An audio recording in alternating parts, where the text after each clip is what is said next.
Hello, and welcome to Niche Snacks. Today, we're going to be talking about one of my favorite, I wouldn't say new, I guess in the last couple years, red-green Stompy Commander. And that is Bello, Bard of Brambles. He's a 3-3 for 1, a red and a green. He's a raccoon bard. And he says, during your turn, each non-equipment artifact and non-aura enchantment you control with mana value 4 or greater is a 4/4 elemental creature in addition to its other types, and has indestructible haste, and whenever this creature deals combat damage to a player, draw a card. So we're going to be filling our deck with enchantments. We're leaning heavy into enchantments in this deck. There are very little to zero artifacts. I think there's actually 0 artifacts in this deck, if I'm being completely honest. Let me double check my list. Yeah, 0 artifacts. All enchantments, all the time. And we got some really cool ones. Let me introduce you to the deck. First, over the land base. It's pretty basic. There's not a whole lot to it.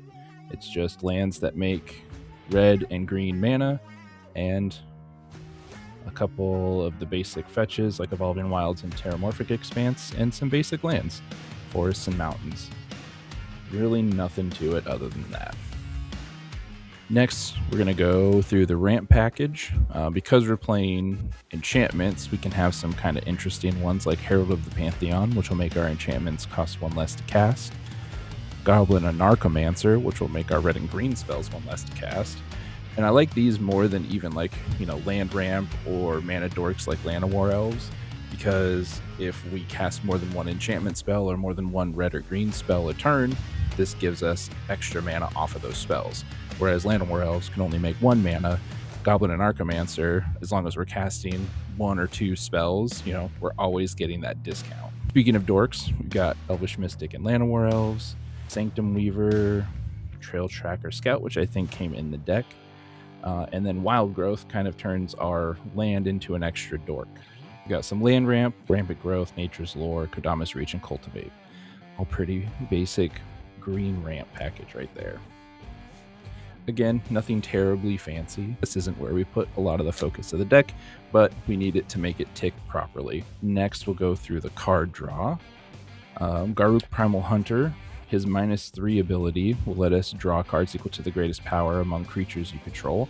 So with Bello making our enchantments into 4/4s, it's at least 4 cards for 5 mana. That's not a bad rate, and it only goes up from there. And we've got some Enchantress cards with Setessian Champion, Veduvian Enchantress, and Enchantress's Presence.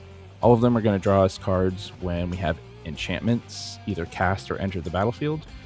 Like Enchantress's Presence is off a cast trigger, so even if our enchantment gets countered, we're still going to draw that card.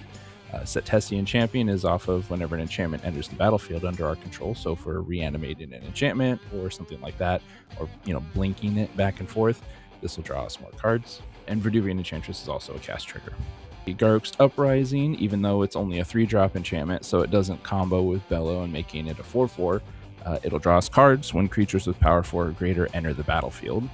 So, and all of our enchantments that Bello does turn into creatures are going to be 4/4s, so we can draw cards off that all the time. Colossal Majesty will draw us a card at the beginning of our upkeep almost every time, because on our turn, Bello will turn our enchantments into 4/4s, and it draws us a card when we have a creature with power 4 or greater.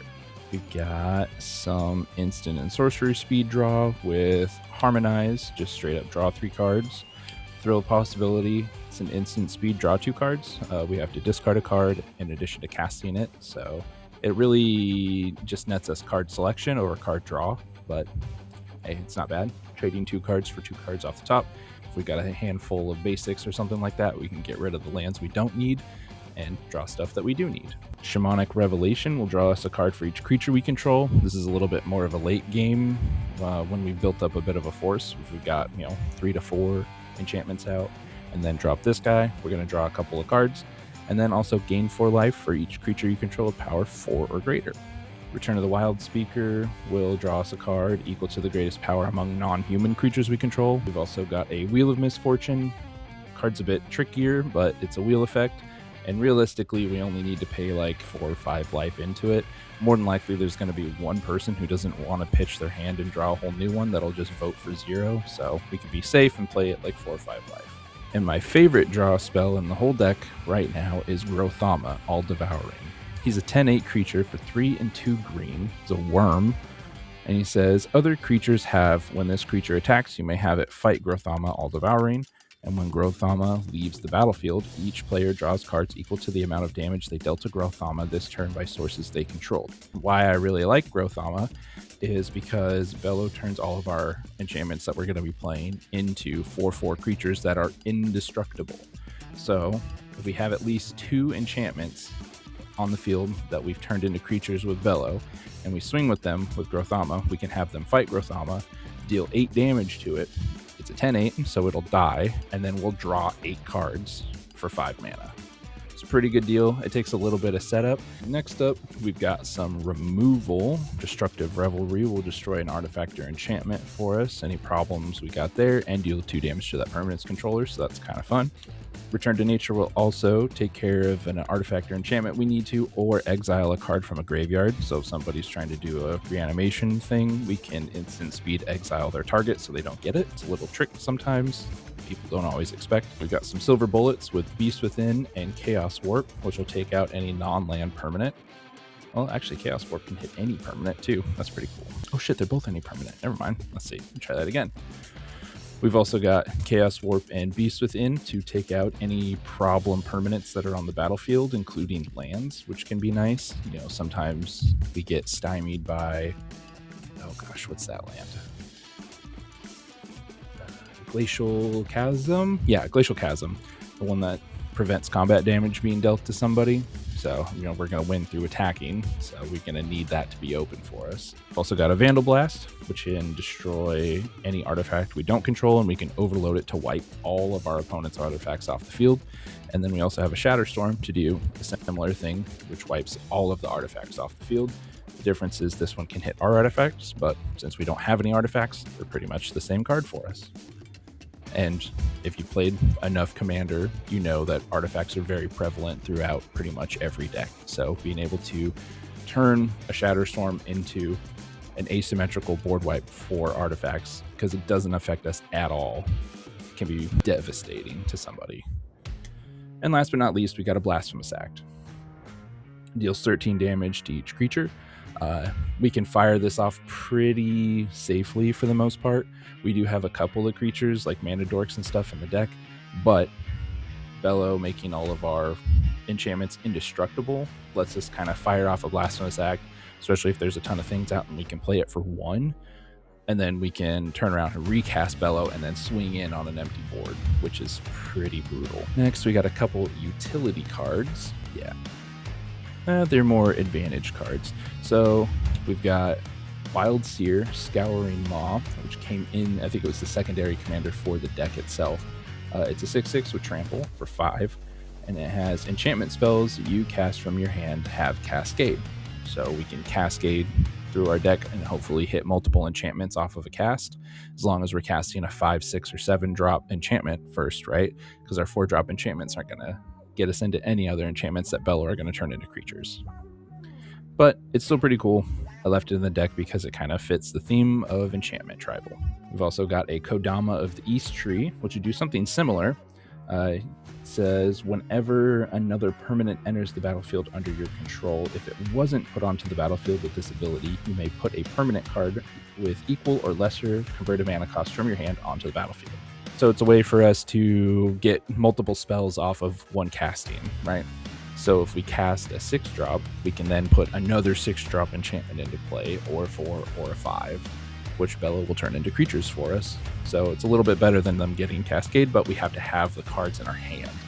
And lastly, we've got a Goblin War Drums, which is a bit of an older card and written a little wonky, but essentially it boils down to creatures we control have menace, which just makes our enchantments that Bello turns into creatures a lot harder for our opponents to block, and hopefully they'll be able to get in more, deal more combat damage, and draw us those cards. Now for the fun part, the meat and potatoes of the deck. We're going to go through all of these enchantments, and I'll tell you why they're all great and I love them. First up, we've got Aether Flash. It's a 4-drop red enchantment.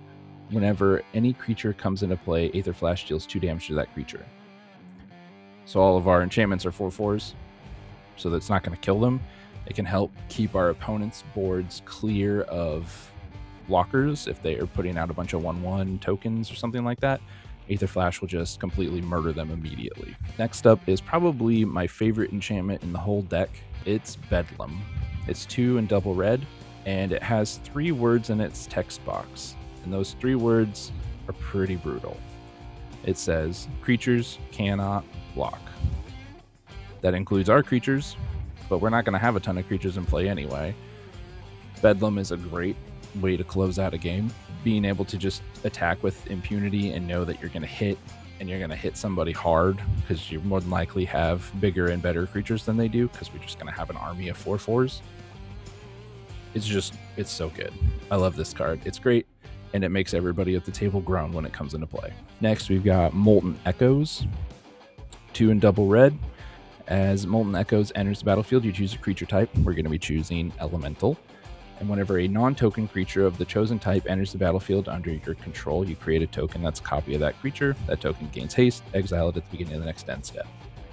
Bello turns all of our enchantments into elementals, so every time we cast an enchantment that comes into play as an elemental, we'll make a token copy of it, so we get 2 enchantments for the price of 1.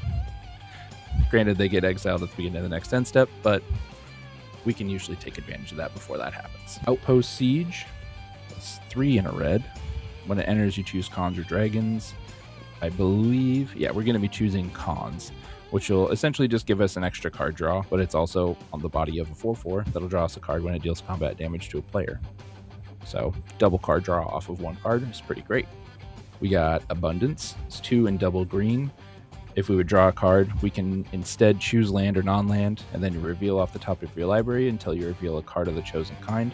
Put that card into your hand, and put all other cards revealed this way on the bottom of your library in any order. So it turns all of our card draw that we get off Bello into action, or any other card draw we have into action. We're gonna be getting non-land cards. We're gonna have stuff to cast and stuff to play. Case of the Locked Hot House. It'll let us play an additional land on each of our turns. To solve the case, we have to control 7 or more lands. It's pretty easy in a green deck. And when the case is solved, we can look at the top card of our library at any time, and you can play lands, cast creature spells, and enchantment spells from the top of your library. So it essentially gives us the top card of our library as an extra card in our hand, kind of, that we can play around with and cast from. Unless we hit, an instant or sorcery or the 1 planeswalker in the deck, everything else we'll be able to play off the top of our library. Next up, we've got Eidolon of Blossoms. It's a 2/2 enchantment creature for 2 and double green, and it has Constellation. So whenever Eidolon of Blossoms or another enchantment enters the battlefield under our control, we're going to draw a card, or card draw. So notably, what's kind of weird with these, because this is an enchantment creature, it does have a base power and toughness of 2/2. Bello, on the other hand, will override that power and toughness, and he will make it a 4/4. And that's true if the power and toughness are adjustable in somehow, like if it's a star 2. Bello sets the power and toughness as a 4/4 no matter what. And then if outside forces are adjusting that, great, but its base power and toughness is a 4/4. We've got Greater Good, so you can sacrifice a creature, draw cards equal to the sacrificed creature's power, and then discard 3 cards. If someone's instant speed removing one of our enchantments or something like that, we can turn it into card draw, which is pretty great. Nature's Will, 2 and double green. Whenever 1 or more creatures you control deal combat damage to a player, you tap all lands that player controls and untap all lands you control. So this triggers off of hitting multiple players, notably. So if we hit 2 or 3 players, we'll have 2 or 3 untap triggers with Nature's Will. So if we have some instant speed stuff, we can cast it out and then untap our lands again, then potentially cast another instant speed spell, something like that. And then it'll also give us untapped lands on our second main phase, where we can continue to play out enchantments or something like that if that's what we want to do, or hold up mana for our opponent's turns. Omen Path Journey. It's 3 and a green, and when it enters the battlefield, you search your library for up to 5 land cards that have different names, and you exile them and then shuffle. At the beginning of your end step, you choose a card at random exiled with Omen Path Journey and put it onto the battlefield tapped. So just gives us a little bit of extra ramp. It does it at the end step, so it'll do it the turn that it comes into play, which is nice. Give us an extra land, and then we can untap it on a later turn. We've got Renata, Called to the Hunt. It's 2 and double green. The power is equal to their devotion to green, and other creatures you control enter the battlefield with an additional 1/1 counter on them. So it'll make our 4/4s into 5/5s when they enter. So this is what I was talking about with Bello. Bello will set her power and toughness to a 4/4. So even though it's written on the card that the power is equal to our devotion to green, that's essentially written in this box, right? For power. It's not a constant effect that'll change its power. So on our turn, Renata is a 4/4. On our opponent's turns, she's a power equal to our devotion to green, toughness 3 creature. I don't know. I wonder if Renata can get cut. I'm going to set her off to the side. I'm not a super big fan of that card. We'll see. We've got Berserker's Onslaught. Now we're getting some real spice here. It's an enchantment for 3 and double red. Attacking creatures you control have double strike, so we can draw multiple cards off Bello if we're hitting 2 times and dealing way more damage, double our damage, right? Dictate of the Twin Gods is a 3 and double red enchantment. It has flash, so we can put it out on an opponent's turn if we need to. And it says if a source would deal damage to a permanent or player, it deals double that damage to that permanent or player instead. It includes us. We'll take double damage from our opponents attacking us, but our opponents will take double damage from us and other opponents. Street Riot is 4 and a red. It says as long as it's your turn, creatures you control get +1/+0 and have trample. So we'll be more guaranteed to draw cards off Bello. Glorious Sunrise is 3 and double green. At the beginning of combat on your turn, you choose 1. Creatures you control get +1/+1 and gain trample to on a turn. So it's another trample enabler for our whole board. It also has target land gets tap, add 3 green until end turn. We can draw a card if we control a creature with power 3 or greater, or we can gain 3 life. It's really in there for that first effect, to give all of our creatures +1/+1 and trample until end of turn. But if we don't have a board to attack with or something like that, we can do other things with it, like ramp, draw a card, or gain some life. Nylea's Forerunner is a 4/3 enchantment creature, has trample, and other creatures you control have trample. So again, another trample enabler. Trample is really important because we need to be drawing cards with Bello. Unnatural Growth is 1 and quadruple green. It says at the beginning of each combat, double the power and toughness of each creature you control until end of turn. Make our 4/4s into 8/8s. On our opponent's turn, it'll make Bello into a 6/6, so he's a lot more viable blocker. People are a lot more scared to attack into a 6/6 than a 3/3. Fiery Emancipation is 3 and triple red. Says if a source you control would deal damage to a permanent or player, it deals triple that damage to that permanent or player instead. Rage Reflection. Creatures you control have double strike. Draw double cards off Bello. Deal double damage. Sunbird's Evocation is 5 and a red. Whenever you cast a spell from your hand, you reveal the top X cards of your library, where X is that spell's mana value, and then you can cast a spell with mana value X or less from among those revealed cards this way without paying its mana cost. Put the rest on the bottom of your library in a random order. Sort of like Cascade. It's a little bit more reliable than Cascade because you can choose out of the top X which ones you want to do, but more than likely you're going to be able to find something to cast off it. Sunbirds doesn't whiff very often. Warstorm Surge, it's 5 and a red. Whenever a creature enters the battlefield under your control, it deals damage equal to its power to target creature or player. It turns all of the enchantments we play into, Flame Lance? No.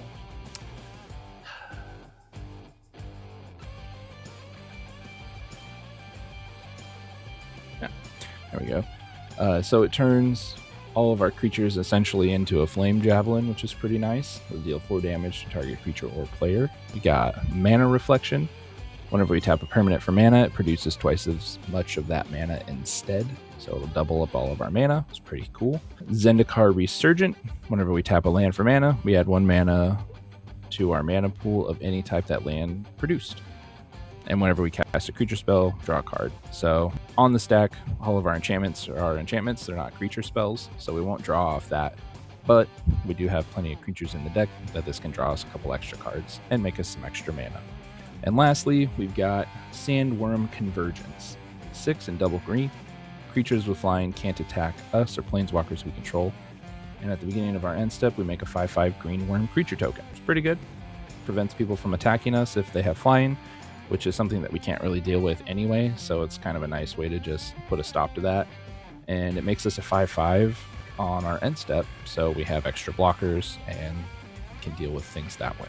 And now we've got some more of the fun stuff, the stuff that we need to edit out. So first we've got Renata, called the Hunt. We kind of already talked about this one. Power and toughness gets reset to 4/4, so she's not bigger than that on our turn, which kind of sucks.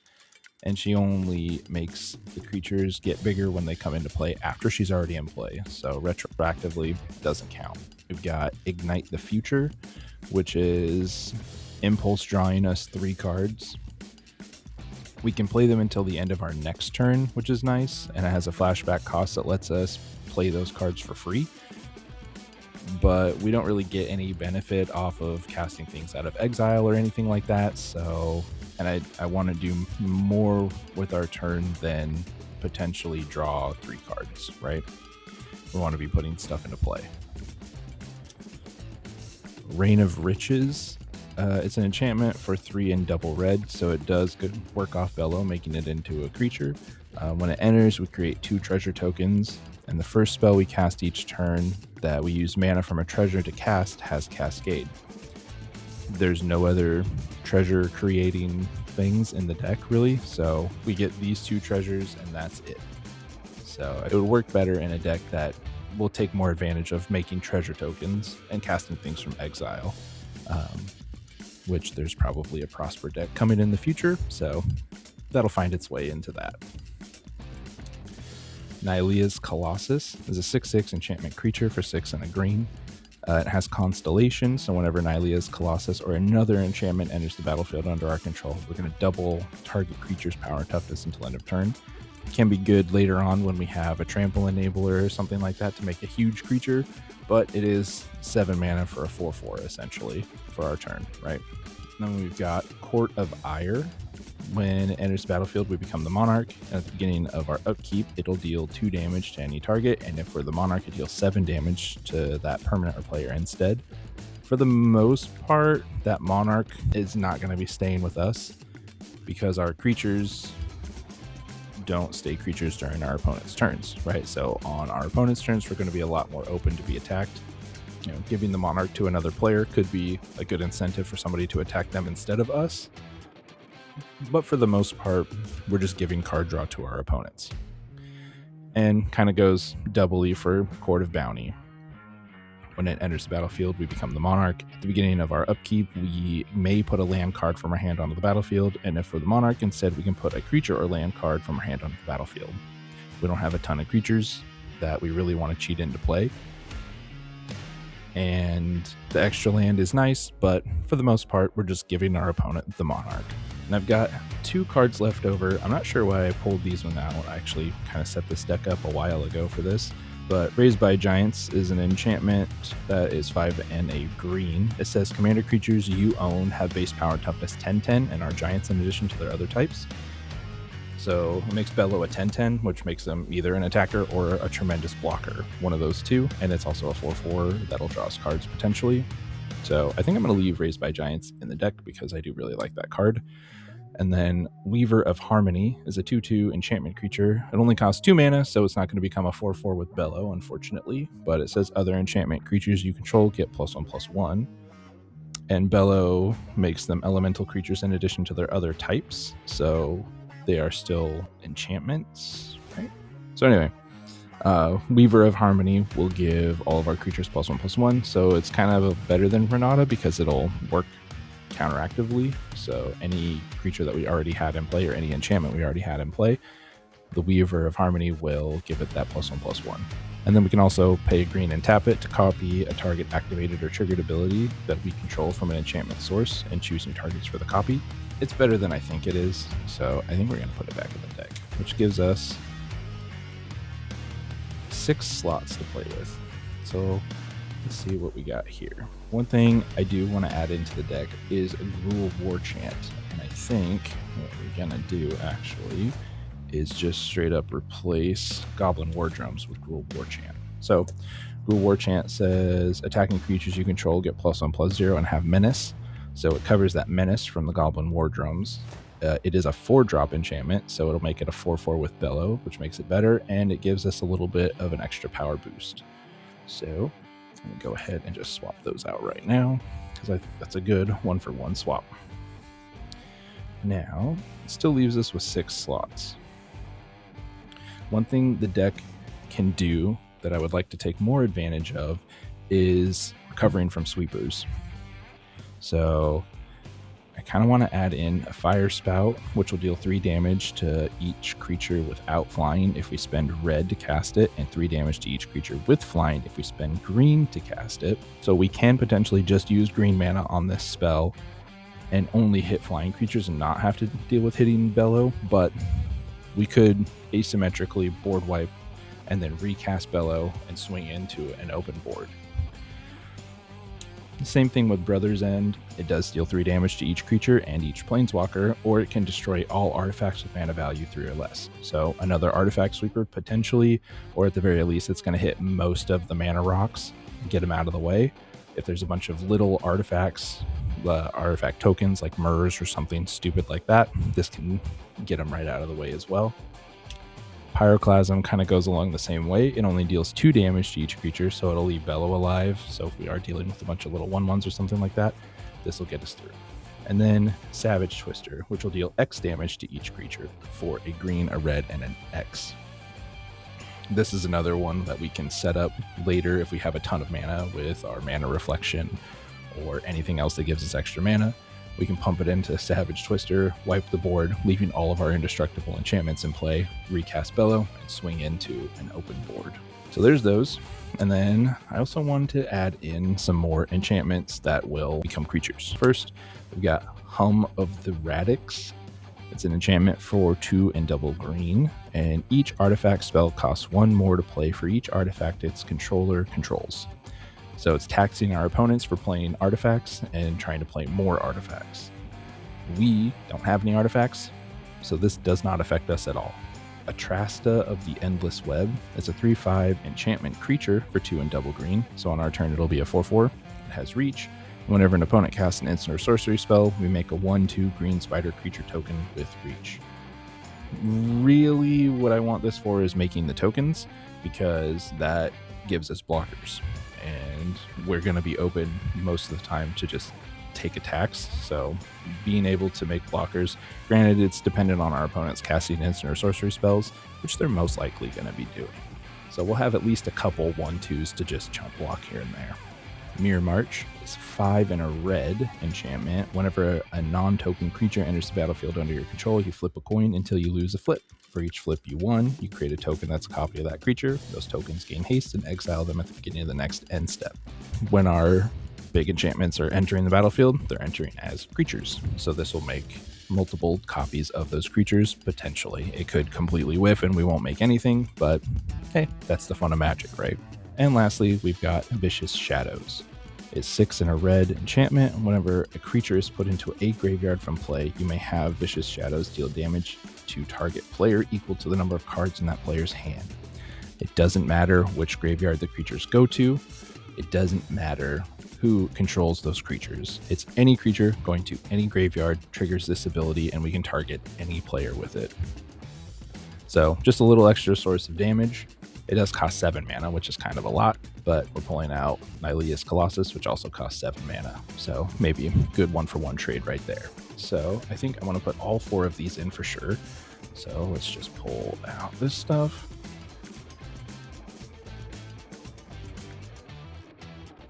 I like the idea of Savage Twister. Being able to wipe the board with a lot of mana and recast Bello is pretty spicy.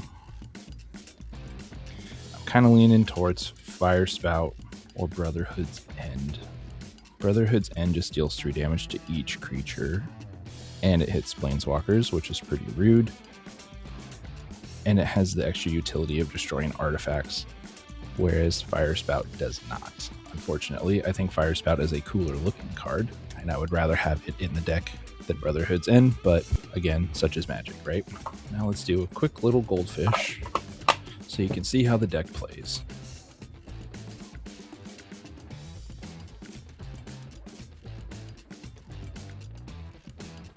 That's not a terrible hand. We've got 3 mana right off the bat. Hopefully we draw into a 4th. So this will let us cast Bello turn 3 and then into an Eidolon of Blossoms, which will get us more card draw. So I think it's okay. Let's keep it. It's a little risky, a little bit, just because we don't have that guaranteed 4th mana, but see what happens. Ooh, we got a Kodama. That's not great. So we'll play the Command Tower and tap it for the Wild Growth to put on itself. Untap it. Ooh, we got a land. Hell yeah. We'll play our Mountain, and then we're going to play Bello. Turn 2, which is pretty dang good. Untap, go to our turn 3. We're going to play this on the backside. So we have a guaranteed green mana, just in case somebody blows up our Command Tower like a jerk. But then we can get 4 mana for an Eidolon of Blossoms, which will draw us a card when it enters. Ooh, we got an Aether Flash. Gross. But that's also really good because we don't have 1 more mana to cast Glorious Sunrise or anything else. So, and then we can swing in with the Eidolon, because Bello will give it haste, and it becomes a 4/4. Let's say that we hit somebody, so we'll draw another card. Land or Elf, not bad. Go to our turn 4. We didn't get another mana, but we can cast the Aether Flash, which will draw us a card with the Eidolon of Blossoms. Or we can cast the Garruk's Uprising, which will draw us 2 cards, because 1 off the Eidolon and 1 off the Garruk coming into play, because we have a 4/4. It leaves us 1 mana left over, which we can use on a land or Elf, unless we get a land in those 2 card draws. So this one kind of depends on board state. If we have some more open opponents that we can slap with our creatures, I would rather play the Aether Flash, because it's a guaranteed creature, and if we can get in and hit somebody with it, guaranteed card draw. But let's play it slightly safe, and we'll play the Garruk's Uprising, which will draw us a card off the Eidolon of Blossoms, and then also when it enters, if we control a creature with power 4 or greater, which we do because of the Eidolon, we're going to draw a card. So we get to draw 2 cards. Hey, and we got a mana. I don't want to hold up the Return to Nature. Let's just play the Llanowar Elves to get to 6. Because then we can really start doing some fun stuff, like Fiery Emancipation. We can crank the Eidolon in somewhere. Let's say everybody's got a chumper at this point, so we don't get that card draw. But that's okay, because we got plenty already. Draw a card for our turn. Oh, what do we have? 1, 2, 3, 4, 5, 6, 7. Oh, we had 7. Okay, good. Yeah. We've got another land. That's good. Play that for the turn. So now we've got 7 mana. So I think what we really want to do here is for 6, cast this Fiery Emancipation, which is going to draw us a card from here and here. So we get 2 card draws, and then we can go to combat. We can send in 24 damage off of 2 creatures. That's pretty nuts. If any of them get in, we're going to draw a card. Let's say we get 1 card. Ooh, that actually isn't terrible right now because we have 1 green mana left over. We did already play our land for the turn, so we'll cycle Tranquil Thicket to draw another card. Got a Reliquary Tower. Too bad we already played our land for the turn. 3, 4, 5, 6, 7, 8, 9. We got to discard 2 cards. We got enough 6 drops.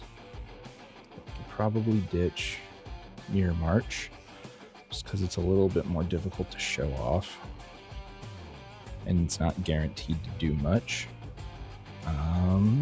And we can get rid of Rampant Growth. We're not going to need that right now. We're drawing enough cards. Let's see, after we pass our turn, we have a pretty much open board with a 3/3 Bello. So, and because we're coming at people so aggressively with the Fiery Emancipation and coming in with hasty creatures, you're more likely to get attacked than anybody else because of those. You look like a bigger threat, and you look open. So people will be attacking you. So don't be upset by that, right? That's part of the playing the deck. I'd say that's probably one of the cons of it. You got to be okay with people attacking you and being afraid of what you're doing, right? It's understandable. You got a lot of power on board. Gross. Berserker's Onslaught. How much mana do we have? 1, 2, 3, 4, 5, 6, 7, 8. We have 8 mana.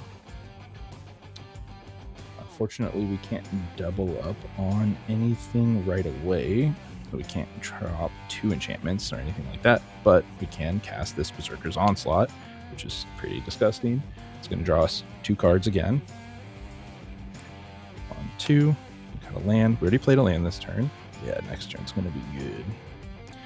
We can crank in with 3 creatures somewhere. They all have double strike and deal triple damage.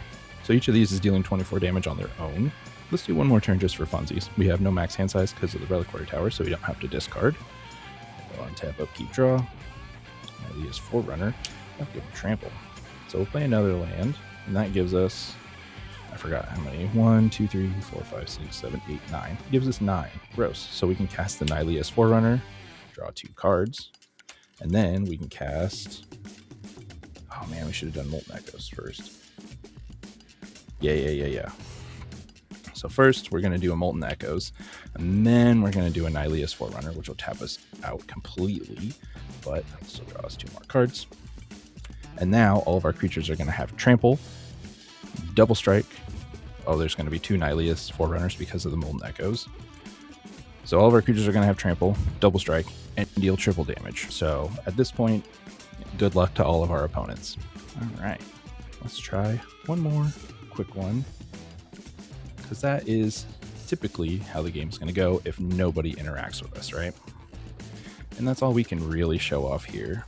So obviously your opponents are going to have some kind of removal. If somebody instant speed removes Bello while you're attacking, that can kind of do you in. And then you got to spend another turn recasting Bello to get him out to start swinging again. So you can get setback. There are definitely setbacks, but there's also definitely games where our opponents just sit there and kind of take it. And those are the games that this one easily closes out.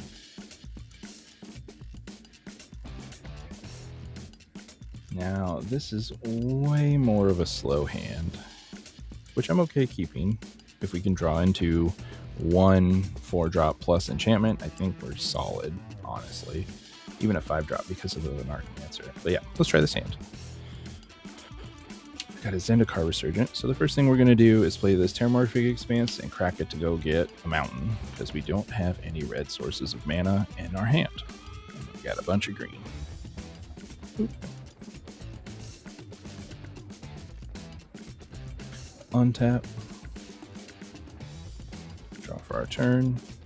A Sunbird's Evocation. So let's play Forest. And then an Archimancer. Then we'll untap and go to turn 3. Harmonize is not bad. Play another Forest. I think at this point we should just play Bello. Get him out there just in case. So untap, go to our next turn. Go to Rampant Growth. Play our land for the turn, which is a Forest. So we have a couple of things we can do here. We can Harmonize for 3. That leaves us 1 mana left over to Rampant Growth with. We can play the Setessian Champion and the Rampant Growth to set up for our next turn with a Sunbird's Invocation, which I think sounds better. It does kind of suck because we have to sit a turn out not attacking with Bello in play, which kind of just leaves them open, and also having the Setessian Champion in play without capitalizing on it right away sucks. But we get better set up for later turns. So let's Rampant Growth. We're going to go get another mountain. Big surprise.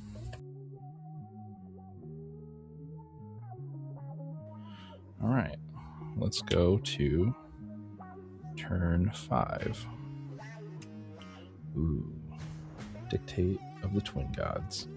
That would cost us 4 mana. We got 5 total. Sunbirds uses all of our mana right away, which I think is better for us in the long run. Let's utilize our mana in the most efficient way possible.